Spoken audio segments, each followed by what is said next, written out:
Hello, and welcome back to the Design Plus podcast. I'm your host, Raquel Sands, holistic career and lifestyle guide.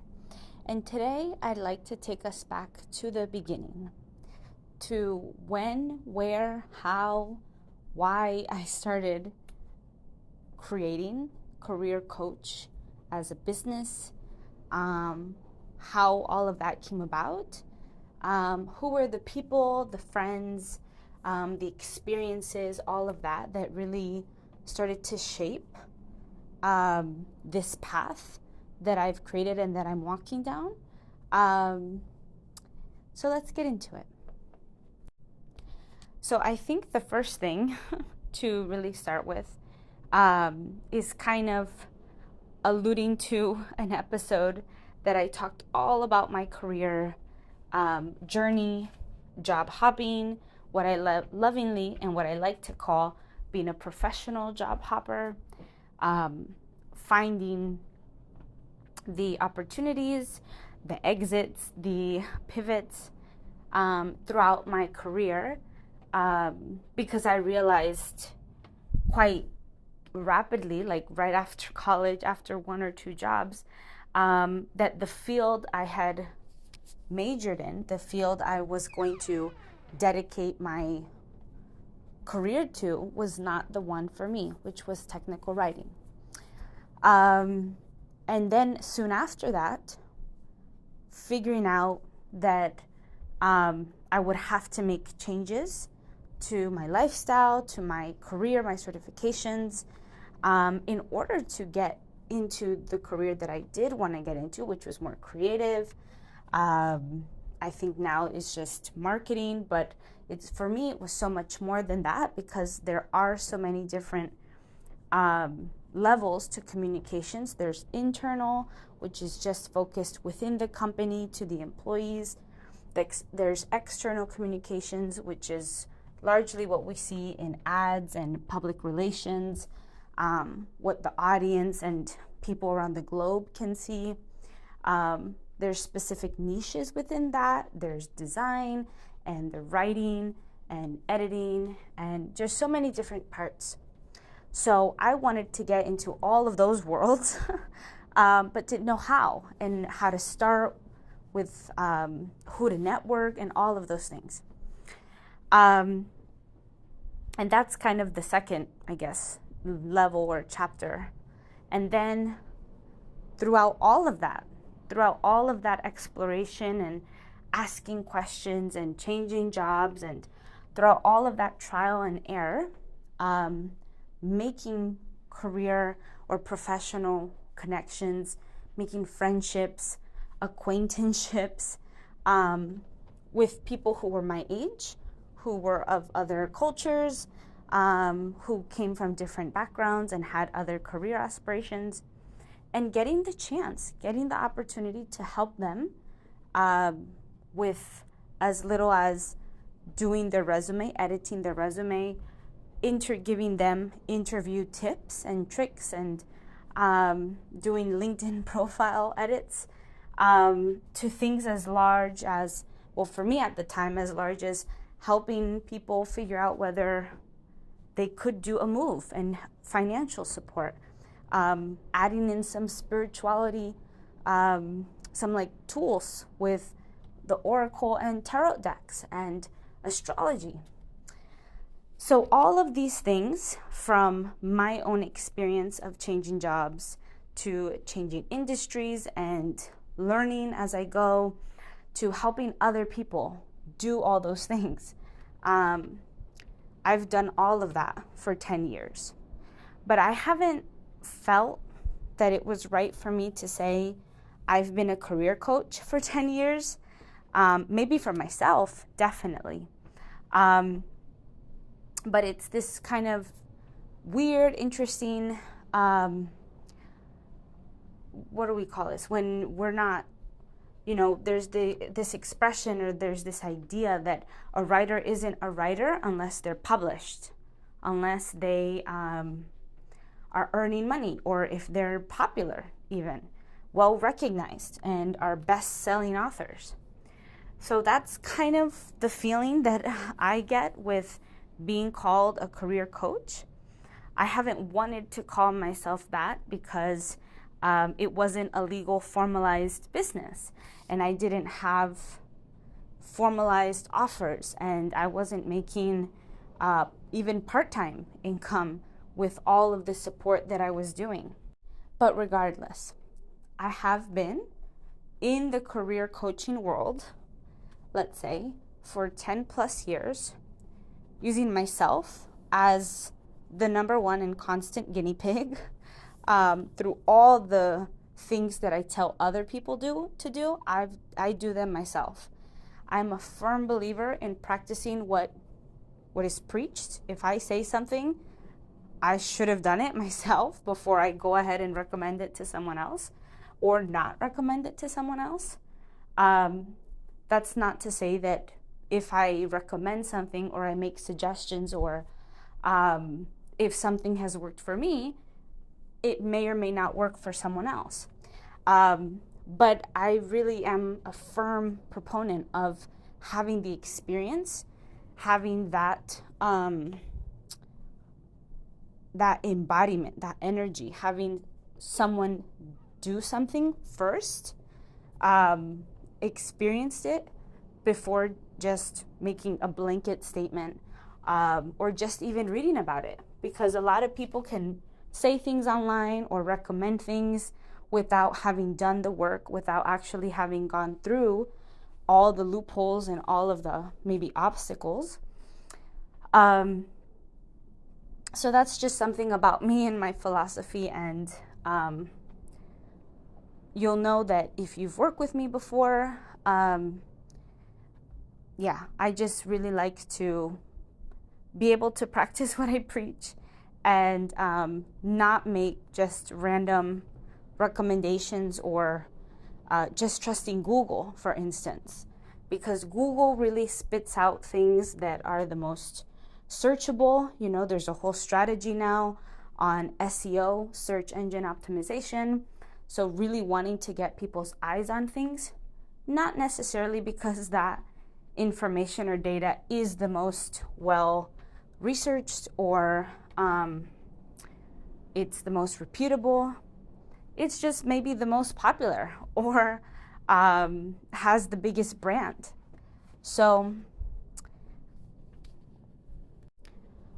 getting into more of how I started working with others, because if you want to hear more about all of my jobs and the different jobs that I've had in different industries, I'm talking about from dog walking to being a yoga teacher, to being a yoga studio manager, to being a freelancer, working with local companies in the Washington, D.C. area, health companies, finance companies, as a freelancer. I've also worked as a government contractor. I mean, if you want to hear all of those details, there's another episode. In this episode, I want to go into how I started working with people and how I started figuring out what I wanted to provide as a service, and why I think those things are important, how they are impactful and useful. So after, I think, my first few jobs, maybe 2016, 2 years out of college, I started freelancing more with my accountant, actually. He was my first, I think, client needing help with his website, getting web copy. And I started to see how I could provide value, how I could support other businesses without kind of quote unquote officially going through that traditional process of applying for a job. And I really liked, I think that was the first kind of little seed of, oh yeah, I could work for myself and I could just do my marketing and, you know, create this path on my own without having to apply for jobs, go back to school, get the right recommendations. I could just create this path and slowly start to build it, slowly start to get the clients. So that's what I did. So I started freelancing as a marketing communications consultant in 2016. I worked with a few different companies in the DC area. My accountant, like I said, when I was doing taxes, he just noticed that what my title was communications, and he said, "Oh, we need a bilingual communications person." So it was great. I was recognized in that. Another client was a maintenance company, and this was another local DC company where the focus was maintenance. So providing maintenance services to other big companies like Deloitte and other tech type companies. So I worked with the business owner of that maintenance company to create proposals and more web copy. And back in the day, at that time, they still used a lot of print. So creating the business cards and brochures to leave on doors and things like that.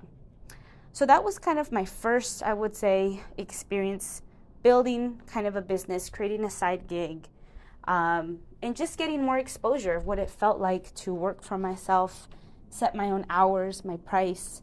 But specifically with career, as I started to still struggle with my business, or not my business, I'm sorry, with my career, because I had realized that I didn't want to do technical writing, but I still didn't want to lose the amount of money I was making with the technical writing, and I didn't know how I was going to kind of cross that bridge to get into that more creative communications, broader marketing space. I wasn't ready or willing to take a pay cut. So I stuck with doing technical writing, but I made some really good friends and acquaintances, and they started asking me for help. They noticed that my LinkedIn profile had 300 or so follows or connections, and I was pretty active putting on posts, and that got engagement. So they wanted their support. They're like, "Hey, can you do my LinkedIn profile too?"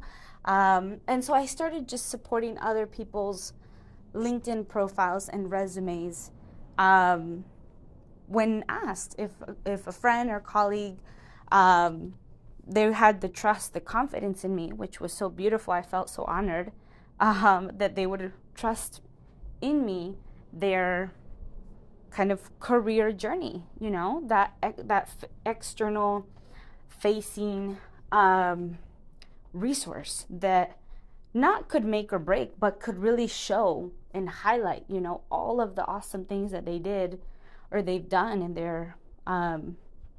their jobs. So I started doing that, and that wasn't something that I sought out. It was just something that whenever we would start talking about work, as people usually do in the office space, or when they're in the in their cubicles or whatever it is, people would start to bring it up. Okay, I'm looking for another job, or I'm not quite sure if this is the end all be all for me. Could you take a look at my resume? Or what are some things that you do as a communications person? So that's what it started as, just kind of drips, slow, but consistent. And it wasn't until I think 2018, there were two roles, 2018 and 2019, or somewhere around that time, because I've had so many jobs within 1 year, I should say, that they kind of blur together sometimes. So within those 2 years, I had two different roles that really, I think, solidified how I really help in the career space. So one role was I was working full-time as an English editor. And this role for me is special to my heart because um, the whole role was a contract, government contract opportunity. So when it's a contract, it's a limited time. Depending on the company, it could be from a year to 5 years, 10 years, however long they need that role to exist within that project or that team. So I was an English editor. So what that meant was that this project was putting together 7 teams, 7 different language teams, and there would be one English editor who would review all the different English translations of how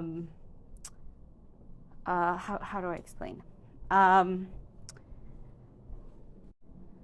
Of learning those languages. So, for example, one of the language teams was Brazilian Portuguese, and so they would have tests and writings, all sorts of resources that were in Brazilian Portuguese, because there's 2 types that I know of Portuguese.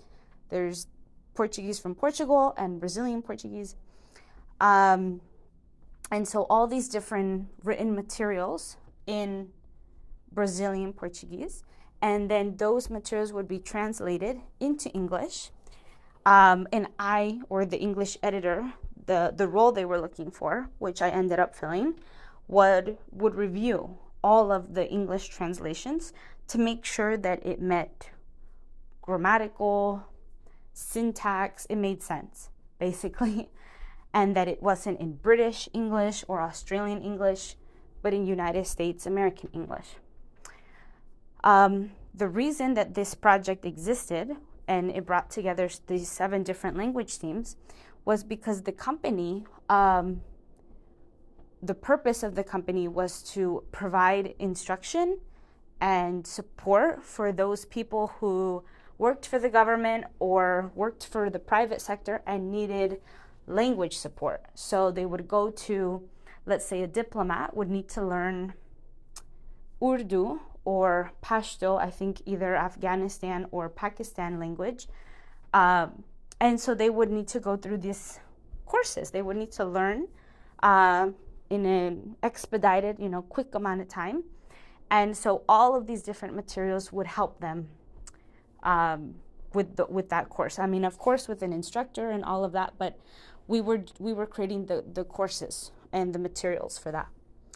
So I was so excited for this role because it was a very unique, it's not quite often that an opportunity presents itself for someone to work with such a global, such an international team. I mean, we were all located in the same office. We're all worked in person 5 days a week. But I had never worked with people who were, who all of them were immigrants, and who all of them were instructors or somehow they were teachers, professors of their language, so they were experts of their language. And I had never worked with so many different languages before. I'm Latina. I grew up speaking Spanish, but that was it. And in southern Florida, it was Spanish or English. Then moving up north to this DC area, I got exposed to more Asian languages, Thai, Filipino, Vietnamese, that I hadn't seen or heard in southern Florida.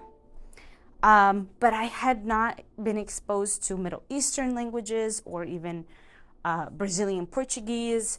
There are different types of French in certain African countries. So all of that was just amazing for me. And being able to work with immigrants firsthand, because when the contract was coming to a close, a lot of them didn't know what they wanted to do, whether to stay in this kind of language teaching world or start their own business or create a whole new path for themselves, see what other work professionally in an office is what I'm trying to say. They didn't want to do I think it's blue collar. I forget which one is which, but I think it's blue collar work, which is nothing bad, but this is just, that's what they wanted. They wanted something different for themselves. So I started to work with their resumes and start working with one colleague in particular who wanted to start their own business. And so helping with the logo and reading the contracts and the whole LLC formation, coming up with the slogan. And again, all of my kind of previous freelance experience came back in handy, as well as adding on with doing the LinkedIn, doing the resume. And it was just this complete kind of business and job, professional, like both offers, both services encompassing. And that was so great. I mean, I still worked with this person with their business, I think for 1 or 2 years after being their just communications consultant. But it was great. I had not done, I think, a complete service like that. And I think a lot of times so much pressure and expectation is set on us to figure out, what it is that we want or what it is that is going to serve us. But if we're just in response, if we're just showing up as ourselves, and showing our capacity and capability, the opportunities, as cliche as it may sound, do come up. They do appear. Because I wasn't looking for this complete, service kind of opportunity that showed me my own expertise and potential, but it did. This other person saw it in me, and it reaffirmed, and it just continued to nurture this flame that I had already started in other roles with other colleagues and acquaintances. And so it just further expanded on that. So that's the first role when I was an English editor, that I really started to see the breadth and the depth and just all of the potential in being a business and career coach. The second role was before COVID in 2019. I worked for a local hospitality company. And this one, I would say, is my technically first marketing job, working for a marketing team. So each one of us had our own different specialities and functions. I was the writer and editor of the team, so all things would come to me to be grammatically checked to make sure that it made sense, condensed and rewritten, all this sorts of stuff. So I love that job. The people were great. Again, working prior to COVID, all my jobs were in office 5 times a week. But there was this one colleague and I that we developed a friendship. It was really nice, really positive. We were like, if you have ever seen that, they would have these water coolers in the office, and people would just stand around and chat at the water cooler. She and I did that, but with tea. Like, we would always go to this one spot in the office and make our tea and have a nice chat and literally spill the tea, talk about whatever is happening in our lives, but also professionally. And so she started asking. We started to work on, I don't know if work is the best word, but start to really develop a trust with each other. And I would bring my tarot cards, my oracle deck, and do readings for her impromptu, specifically about her work and her, life, the path she's walking down, until she asked for advice on moving to another state and doing a budgeting. And once again, the resume, LinkedIn review. And so I did. And I really, in this moment, or at that moment, it felt so I don't think it ever gets um, old, this feeling of honor and humility, because I think it takes a lot of courage for the other person to ask for help and ask for support. But then also, I take it with great care that this person has asked me and in some way or another has chosen me for my insights and my perspective, because they see something in my personality, in my values, in the way I've lived my life. Because I remember talking to this person about all my different jobs and all the different things that I've learned and carried with me throughout. I think at that point it had been, let me think, 7 years out of school. So that kind of offer, that kind of combined the spirituality with the tarot and astrology and oracle decks with the tangible, kind of practical pieces of reviewing the LinkedIn and resume, and even going as far as doing a budgeting for what it might look like to get another job in a new state and adjusting for lifestyle in that other state and all sorts of things. That was, I think, the second biggest moment that really solidified that all of my experiences and all the things that I was accumulating along the way was not only serving me or helping me in my own journey, but really truly helping other people along the way. And it was such a light bulb moment for me during COVID that I got laid off. And I thought, you know what? Now that, COVID was happening, I thought, what is something that I would love to do? And knowing that I knew I could work for myself, because it didn't bother me to take initiative and to kind of constantly be on top of all the administrative and logistical stuff. I enjoyed that. I enjoyed running my own show, for a matter of speaking. But more than just having my own business, I really wanted it to mean something to me, to mean something to others. I really wanted to be able to be of service, and that my services were for the betterment, were for improving, empowering, grounding other people on their path. So in 2020, like I said, during COVID, when I got laid off from that job, I was working at the hospitality type company, in the marketing department, all of that.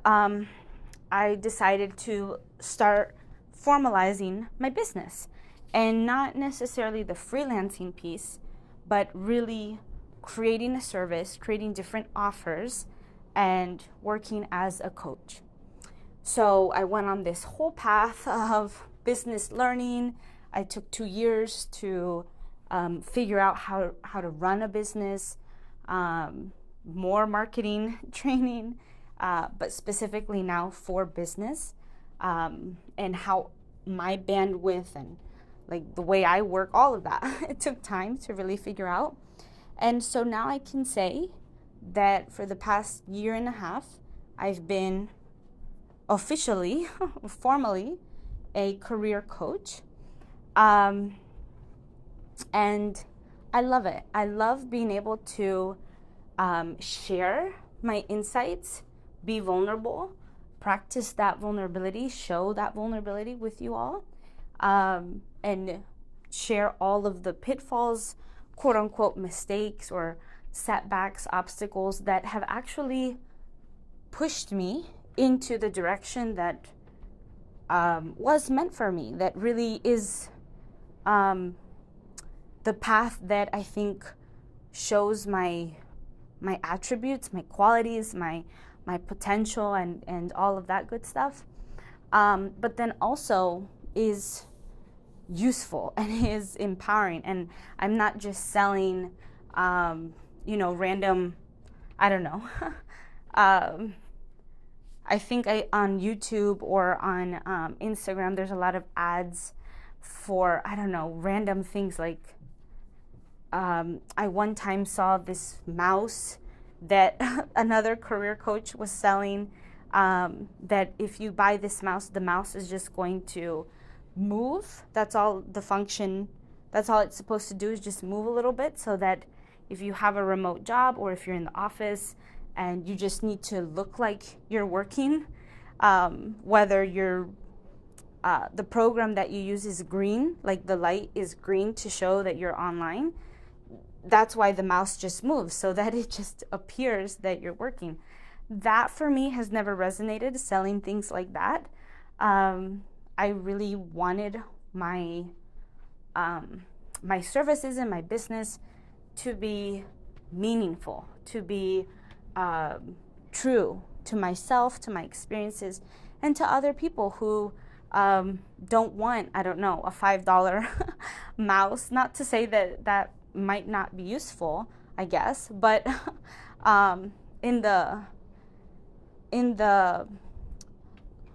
large scheme of things, in the whole,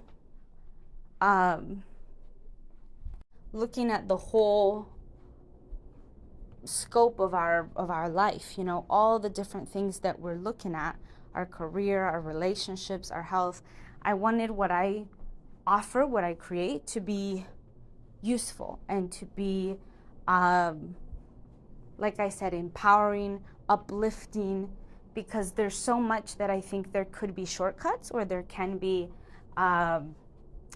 like cheap or economical things that we can do to get ahead, but in the long run, they might not be as effective, as resonant. They might not really be what we need, but because we're out of desperation, out of the urgency, we're just reacting and trying to get some momentum going. We end up buying these mini courses or books or quizzes and tests and I don't know, all sorts of things, to just kind of fill that void, or kind of just feel that we've done something, we've addressed something. So I didn't want to just be a Band-Aid.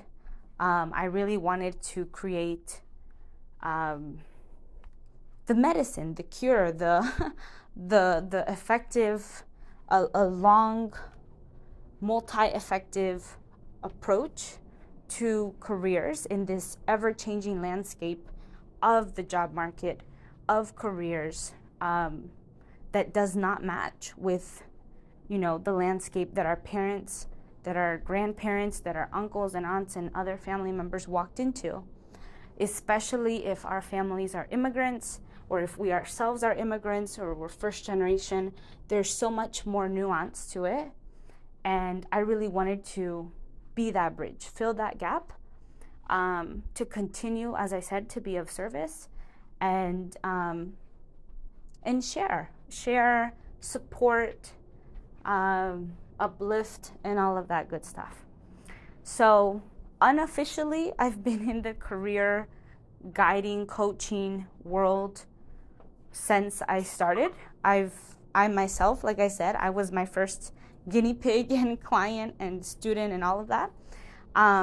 But then I've been fortunate and blessed and lucky enough to also meet professional colleagues, work colleagues, and also friends and family members who wanted also the support that I could offer. And all of that, in the past 10 years, I've been able to now get to this point of formally, officially offering those services in a way that hopefully is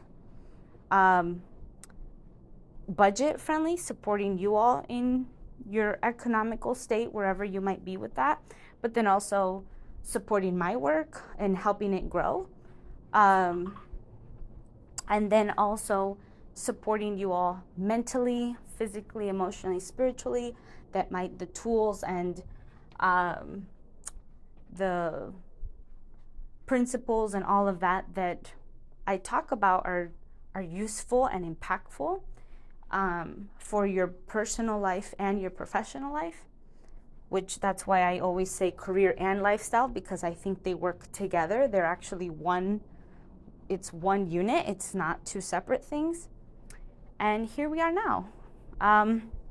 So if you would like to hear more and you're curious to know all of my career background, there's another episode, like I said, that I go into that in detail.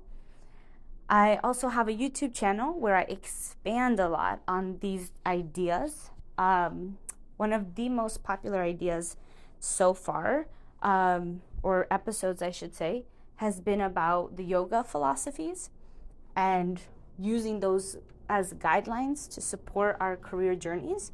So those sorts of standout points I expand on YouTube. So if you're more visual, or if you'd like to support me on another channel, go ahead and check out my YouTube.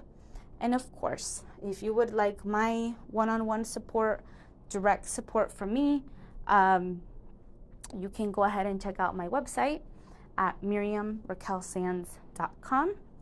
Currently in 2024, I have 2 specific offers that may change if you hear this episode at a later time, at another time. And one is just the LinkedIn resume and then career recommendations. So all of that is one offer.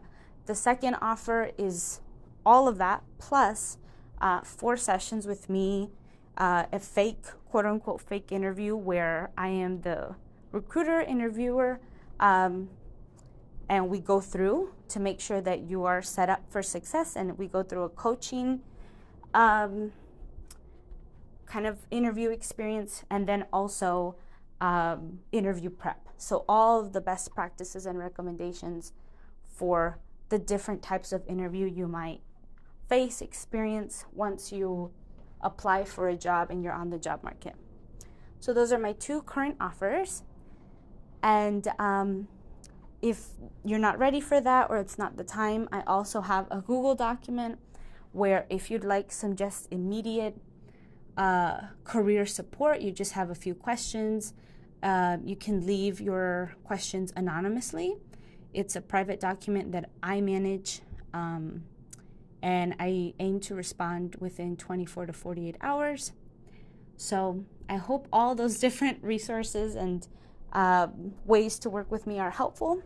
Please leave me a comment and subscribe. And until next time, be well.